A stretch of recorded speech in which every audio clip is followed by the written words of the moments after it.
Hello అందరికీ welcome to my channel. చూడ్డానికి బిర్యానీ ఇంత టెంప్టింగ్గా ఉంది. ఎవరు ప్రిపేర్ చేస్తారో అనుకుంటున్నారు కదా. ఎవరో కాదండి, నేనే ప్రిపేర్ చేస్తా. బిర్యానీ చేయడంలో తోపు కాదు, కానీ ఇది సెకండ్ టైం ప్రిపేర్ చేయడం. టేస్ట్ అయితే సూపర్ వచ్చింది. ఫస్ట్ టైం కంటే ఈ టైం బెటరే. మార్నింగ్ మా ఇంట్లో వాళ్ళం అందరం తినేసాం. ఇది ఆఫ్టర్నూన్ మా వదిన వచ్చింది, అందుకే అందరం కలిసి తింటున్నాం. వదిన అంటే మా మేనత్త కూతురు. ఇంకా మా పాప, వదిన వాళ్ళ కొడుకు, మా బాబు, నేను అందరం కలిసి కూర్చొని తింటున్నాం. ఇంకా తిన్నాక నాకెందుకో ఈ మధ్య కాళ్ళు చేతులు బాగా గుంజుతున్నాయి. అందుకే ఏమైందో అని మా మడ్డికి చెప్పా బ్లడ్ తీసుకెళ్ళి టెస్ట్ చేయమని. మడ్డి సిటీలో క్లినిక్ చేస్తాడు. ఇంకా ఆయన వెళ్ళేటప్పుడు తీసుకొని వెళ్ళాడు బ్లడ్. ఇక్కడ పిల్లలు చూడండి ఎంత బాగా డాన్స్ ఇస్తున్నారు.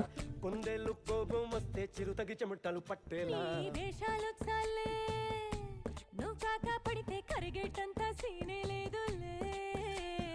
అందిటి జుట్టు అందకపోతే కాళ్ళ బేరాల నువ్విట్టా ఇన్నో